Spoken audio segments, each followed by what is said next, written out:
It's the final week of the month. You know what that means. It's style study time. And this is a style that I've been curious about for the longest time. So you guys are really going to enjoy this one. Today we are looking at the whimsical children's illustrations of Arus Angchuan, better known by his online name Arch Apolar. And today's video was requested by Marie Long Choco 6958. So thank you so much for requesting this video. I've had the best time and I really hope you enjoy it. If this is your very first style study, hi, welcome. My name is Srish and I'm so glad you're here because today we're gonna level up your art by like 1,000,000%. Style Study is a regular series we do here on my channel where we take a look at some of our favorite contemporary artists, analyze their work and see what we can learn from it. Keyword, learn. We're not here to plagiarize anyone's work or copy their style. We're simply here to learn some really cool art tips and tricks and see how we can apply them to finding our own unique art style. I usually structure my style studies in 3 parts. In part 1, we'll take a look at Apolar's work, analyze his style and see what we can learn from it. Part 2 will be a study of one of his original paintings. The adorable reference I've chosen today is this one. And in part 3, we'll apply everything that we learned today to an original painting of our own. If you enjoyed this video and learned something today, make sure to like and subscribe. Comment below your biggest takeaway from this study and come say hello on socials. All my links are in the video description. And now, if you're ready, grab a snack, sit back, and let's dive into another style study featuring Arch Apolar.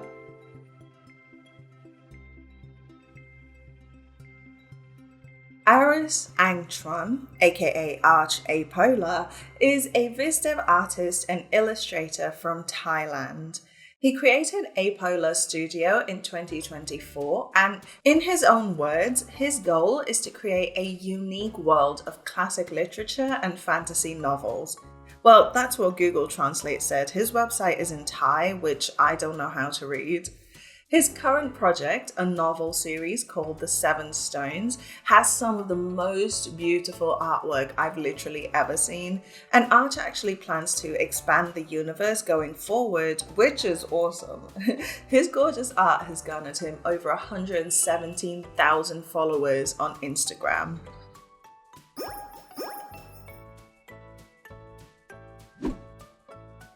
Arch's work has this beautiful children's illustration vibe where you see lots of storytelling and low contrast rendering, but there's also a lot of movement and drama. There's a beautiful paradox of what initially seems rather simple and gentle, but then gets more complex and dramatic as you start to notice more details in each of his paintings. It's like not only is there a story within the composition itself, but it is also in the way you as a viewer take the painting in. There's this magical fairy tale lighting to half his work, and the other half has more dynamic action shot lighting. We'll look at this in detail today, but the point is, every single scene he paints tells a story. Both visually and literally, Arch is a novelist. Speaking of lists, here are 4 key characteristics to Apolar's art.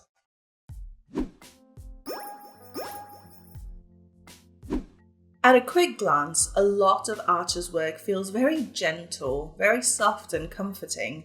And believe it or not, this is because the overall contrast in his illustrations is actually pretty low.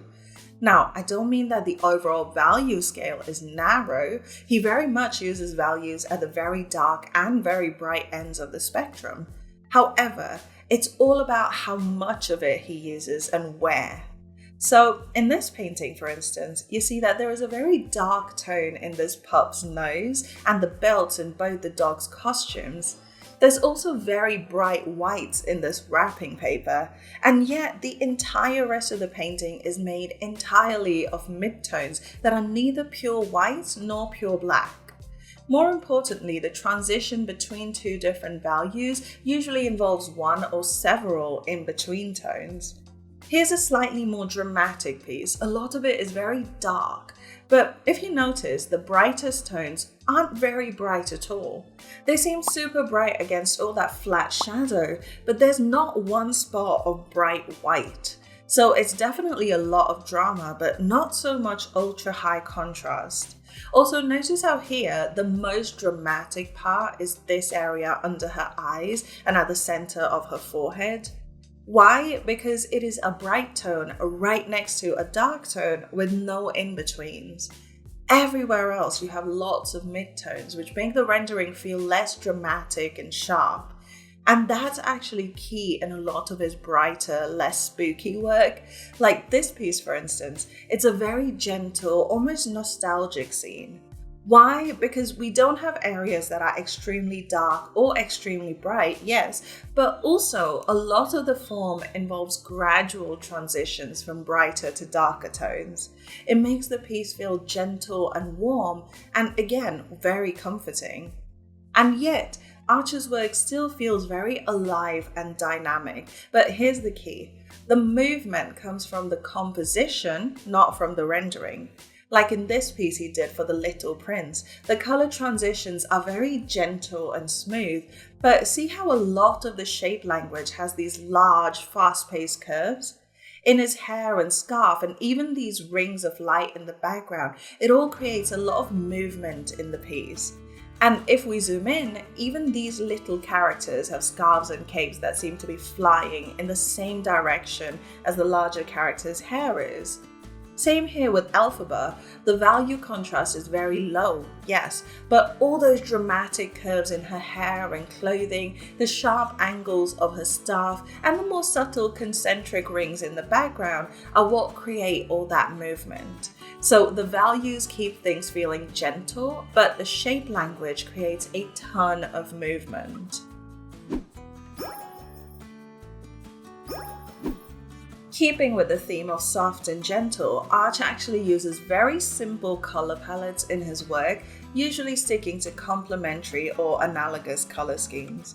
Like here, for instance, the palette is entirely made of blue and orange, if with various tones and values of the two. Or here, where the majority of the colors stay in the red-green complement. That yellow, however, is soft and muted and involves midtones that transition towards both orange and green, meaning it doesn't feel like an intrusion in the complementary palette. Here's a piece with a mostly analogous palette where the colors veer from orange to red to pink. Analogous palettes are really interesting because they make your character almost blend into the scene. Here, she fits right into the background. Except, here's what's cool about this piece specifically. The only place you see a complementary tone is in her eyes. Like everything about her might fit right into her environment, except for the way in which she sees the world around her. Isn't that such a cool storytelling detail? Here's a fully analogous palette made entirely of blues and purples. Everything is low contrast for the most part, and this character seems shadowy, like they're barely visible in the night. Except right at the mouth of the flute, where this bright fluorescent purple draws your eye immediately. It's not extremely bright in isolation, but put it next to the darkness of the background and the general low contrast and grayness of the rest of the colors, and boom, you have drama. Also, as I'm sure you've noticed, Arch loves his line art. However, the lines seem to almost disappear into the rendering. Not literally, but okay, let me explain. Sometimes lines are used to stand out from the scene. Ilya Kuvshinov is a great example. Their rendering is often an accessory to the line work or inks in general. But in Arch's work, you see that the lines seem to integrate right into the rendering. This is mostly due to how he colors the lines. They're usually a couple of tones darker or lighter than the surrounding colors, and instead of being stamped onto a flat or super soft render, these lines almost work as hard edges within the rendering.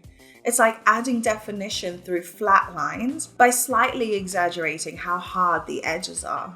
Like here, see how her eyes, the smile, the lines of her clothing, all the edges on those lanterns, they're all flat lines? You would definitely paint these to be relatively hard edged, but all Arch does is exaggerate that hardness and turn the entire detail into a flat shape. It's about simplifying where possible, but without losing the intricacy of the design and also integrating those flat shapes into the 3D rendering underneath. Okay, this is where the children's illustration-y aspect to Arch's work really kicks in. It feels like the vast majority of his color choices put the character in white ambient light. Or alternately, the actual ambient light does not have a massive impact on the character's skin tone, at least in the lighter pieces. This seems a little counterintuitive, but let me explain. Look at this piece here. For all intents and purposes, the ambience is blue, and you can see that reflected on the whites of the clothing and also in the flowers. But look at these characters' skin and hair. The highlights, midtones, and shadows are all very warm. If there is a tinge of blue in the skin, it is very subtle and certainly not nearly as much as it should appear, reflecting off of all of that blue surrounding them. Same here, see how that sky casts a bluey purple light on the flowers and her hat and hair and even the mountains in the distance. Yet her skin is very warm, very much skin toned, even in the shadows. This sort of simplification of color is a crucial characteristic of children's illustrations because it really increases the readability of your painting. Children often don't grasp the concept of ambient light or bounce light, and their attention spans are often very small. In order to successfully tell a story to a child and to do it through a painting, you need the piece to be readable at a quick glance, and that includes painting the primary elements true to color. However, Arch sometimes paints pieces where everything is heavily tinted by the ambience, and as you might expect, these pieces look much more grown up, more dramatic and nuanced. Like this study of Taylor Swift, where the only colors on her skin are reflected from the environment. This is a stunning painting, but the readability is a little less dramatic. You have to look at it for a while before you truly understand what's going on. This painting is geared towards a grown-up viewer because the beauty is in the subtle nuances. Same here with this still from Wonder Woman. The skin is heavily tinged with blue, and so the narrative feels more complex. In fact, here's two separate pieces he did from Shazam. See how the readability of the first piece is significantly higher than that of the second piece? Here, the values play an important role, yes, but the colors have a big impact as well. In the first piece, everything is painted as if under a bright white light, so you can tell that his suit is red and yellow. But in the second painting, your mind has to kind of figure out the impact that the darkness and light source have, and therefore approximate the colors in his suit. Now, the tricky thing here is when Arch paints with analogous warm palettes. Like here, for instance, is her skin warm because that's its actual color, or is it warm because the ambient tones reflect onto it? Same here, is this the children's illustration-y bit, or is it a grown-up low readability thing? Call me an art nerd, but this is the kind of stuff that keeps me up at night.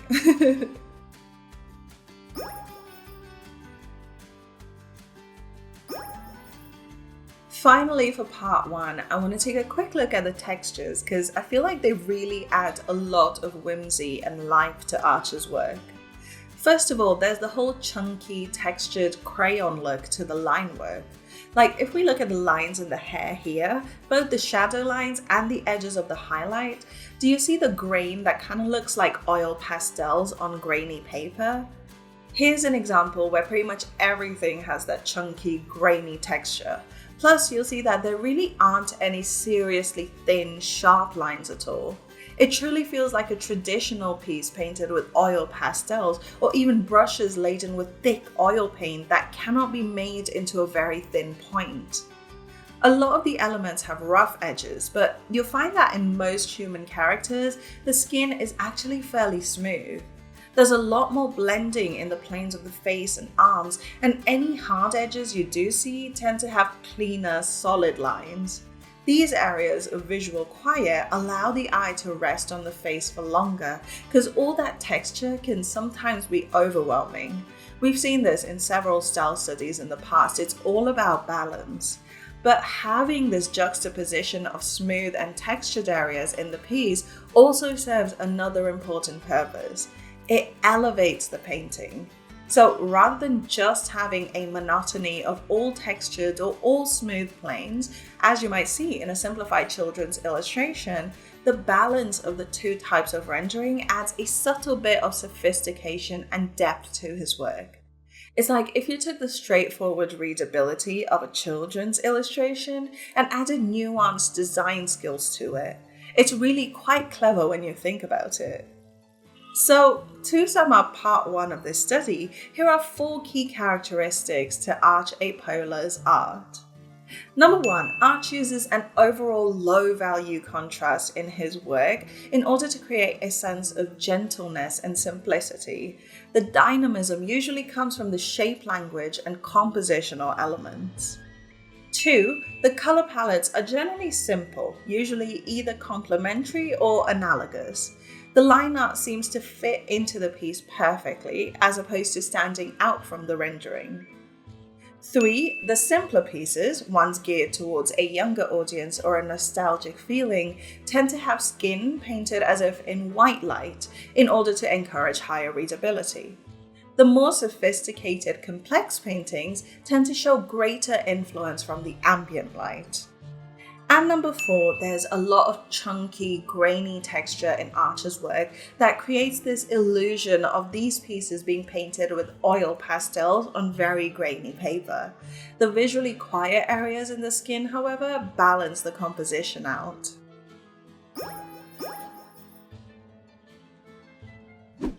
For our study today, this is the beautiful reference I chose. I had to, the Wicked soundtrack lives in my head rent-free all the time. Now, you guys know that working with very low contrast is always a challenge for me, but that's partly why I chose this style to study. It's a hurdle I need to get over. I started with a super rough sketch, just trying to get the silhouette and large shapes roughly in the right places. I then recolored that rough sketch and lowered the opacity. On a new layer, I zoomed in and started to refine. Also, why does she low-key look like Princess Peach in my version of the sketch? I'd initially thought of using this layer to do the lines and then just rendering underneath, but honestly, that would have been way harder, so I still kept it rough, but just a little more refined with the medium and small shapes. I then decided to create a color palette to work off of. You've seen me do this before, but for those of us who are new here, I use the software PureRef to hold my references, and since it has an always on top mode, I can navigate and paint underneath it without disturbing the reference window. This allows me to color match by painting right under the edge of the PureRef window. I adjust the color until it looks seamless. Anyway, this palette was pretty much entirely made of shades of pink and green, and some beige for the hair. Again, the ambient green did not affect her very much, giving this painting better readability. I started by getting some of the background tones down. I kind of didn't have the right brush for that subtle green texture, so I kind of just had to make it up as best as I could. And then I moved on to painting the flats. Now, this is where making a color palette ahead of time comes in handy, because all I really had to do was color pick. And because we color matched pretty much exactly to the reference, this kind of really sets us up for success going forward, because your base tones are already fairly accurate. I started by rendering her face using my chalk brush, and this is when I realized just how sharp that edge of her cheek is and how sharp an edge Arch paints in general. Like, the temple and center of her face are all very different colors to the cheek and jaw area. As I was rendering the eye, I realized just how integral the line art is to the render. It is really the only defining factor in the face, because apart from the lines, there is really no hard shadow tone around the eye or nose, and this is where the line art starts to integrate into the render. It is drawn with the same colors as you would use for a defining shadow in that area. Like, even at the outer edges of the neck and arms, that's likely the color you would use to denote the rounding of form right at the silhouette, except Art just makes it into a flat line. The arms were probably my favorite part to paint because I really love how that pale peachy highlight cuts into the form to create definition. It almost feels like sculpting. Also, the fingers are very sharp and angular, which gives this otherwise soft pink character a dynamic edge. Now, let's tackle the largest part of this study, which is that beautiful dress. I started by getting the torso area sorted because it was pretty much just two large sections. It was definitely a challenge to keep the lines and render on separate layers because so much of that line art and those flat design details actually make up the rendering itself. With the skirt, I started with the lines, these large fluid curves that separate each layer of fabric. There was a lot of layering, so starting with simplified sections made the process more systematic. Then it was just a matter of painting one section at a time from the top down. I realized there was only the tiniest hint of green around the outermost edges of her skirt in order to indicate transparency, but even that tiniest bit was enough. Because all the colors are low contrast with little to no hue variation, even the slightest color shift made a huge difference. I think another challenge was trying to get the saturation right in her skirt, because it was like a medium saturation. The shadows and highlights weren't really grey, and the midtones weren't super pink. But the confusing thing was the illusion of pinkness, because there's these hot pink specular spots right on top of it all. There was just a couple of them per section, but even those small dots had a pretty big impact on the look of that skirt. This style is honestly all about doing a lot with a little, like those pale peachy spirals. It's these long curves and they are very low opacity, but they still make a pretty big difference by breaking up those large shapes. Her hair was tricky because the lines don't really follow a specifically uniform angle or color. There was actually a surprising amount of green tint in the underside of her hair, but it definitely feels like Arch had a confident hand and painted these colors intuitively using opaque tones. But, of course, because I was trying to replicate the colors as best as I could, I had to work in smaller sections and it took longer. This is why I usually also like to do an original piece in these style studies. Doing a one-to-one study can tell us a lot about the color and value placement, design choices, and color palettes. But in trying to replicate what we see in a photo reference, we often stop thinking about conscious brushwork and start to focus more on the finished product. And that's totally fair because that's the objective with a study. However, in order to get the most out of any learning opportunity, we need to be able to apply this knowledge while also practicing good technique, which we will do in the next section. In the meanwhile, the crown and her staff were pretty straightforward, as were the stars in the background and that pink burst at the top of the wand. They're all made of flat shapes, it's just about getting the right colors in the right places. I didn't quite have the right rake brush to do those concentric circles in the background, so I tried to get as close to the look as possible. I think my study ended up just a tiny bit too magenta shifted, but I really do love how it looks. What do you guys think?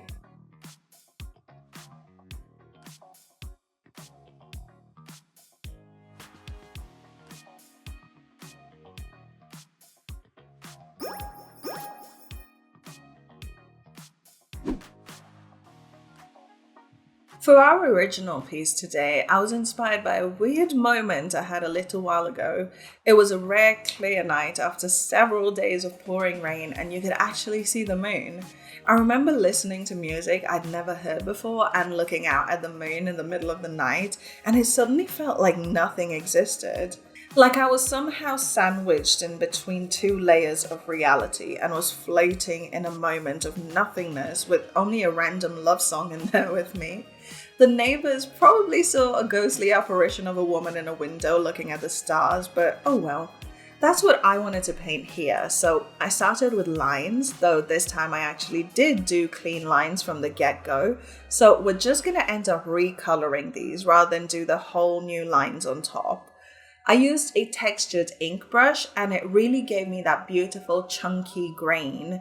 I then went about creating a limited color palette so it would stay fairly low contrast. I went with purple and yellows just to make sure I didn't do too much, as I have a tendency to do. You guys know how it goes in this house. I flattened all the elements on their own individual layers so that when it got to rendering, it could all stay within the lines. I wanted the background to look like a night sky, but I didn't want to go too dark at all. Again, keeping it all low contrast. I started by rendering the face, again remembering to create that harsh edge by the cheek and keeping the center very, very bright. I also noticed that Arch likes to paint his characters to have very well-defined noses with a sharp bridge, so I definitely wanted a very harsh edge right in the center of the nose. The eyes are usually very large as well, as are the brows. We didn't cover anatomy in part 1, but these are pretty much the standard across all of Arch's work. For the hair, I kept the shading fairly basic just because there's already so much going on with the lines. I also added some textured, bright highlights to frame her face, and why is she low-key giving Winx Club? I went ahead and added a little pattern on her purple top there, as well as some transparency at the frills of her sleeves. Gonna be honest, the lines are doing a lot of the heavy lifting with this bit, but that was also true in the study. I added a little bit of cloudy texture in the sky and lots of stars. We have so many large and medium shapes in our character, those tiny starry specks will really give us the missing pieces. I then went in and created a bit of a glow around that heart, and I love how it turned out. I love that the only real areas of contrast are her face, hair, and that star up there, and everything else seemed to kind of disappear into the background a little, but not entirely.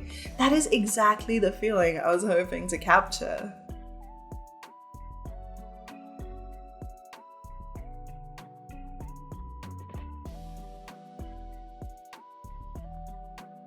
And there we have it, Arch Apolar demystified. You guys, that low contrast render was so hard to nail, but it's definitely something that I want to keep working on. But what was your biggest takeaway from this study? Let me know in the comments below. I have, of course, linked all of Apolar's work in the description. Make sure you go check him out and show him some love for me if you haven't already. And thanks so much again to Marie Longchoco6958. For requesting this video. I really hope you've enjoyed it and that it's been everything you've been looking for. And if the rest of you guys have enjoyed this video as well, let me know by giving it a big thumbs up and come say hello on socials, please you guys. I love hearing from you and all my links are in the description, so yeah, come say hi. Also, I literally always forget to advertise this, but if you guys want feedback on your own work and personalized one-on-one art advice every single month, I actually have a Patreon tier for that. It's my highest tier, the creator level, and it comes with exclusive merch as well that none of the other tiers get. It's like the more bougie stuff, but you also get access to all the other rewards as a patron, such as my custom brush kit, Patreon exclusive art tutorials, the speed paints for all of my paintings, the step-by-step PDFs, and lots more rewards every single month. So yeah, your support on that allows me to keep making all this content, so I'll leave a link up here and in the video description, and thank you so much for your support. Finally, are there any other artists you'd like to see a style study on in the future? First, check out my style study playlist that will show up here in the outro in just a second. I've done tons and tons of these, and chances are I've probably covered some of your faves already, but in case I haven't, feel free to let me know in the comments below or on my Discord server or on social media, and I'd be more than happy to add your artists to my ever-growing list. And that's about everything for today, so thank you guys so much for hanging out with me today. I really hope you've enjoyed it as much as I have. Check out some more style studies down here, and I'll see you guys on the next one. Bye!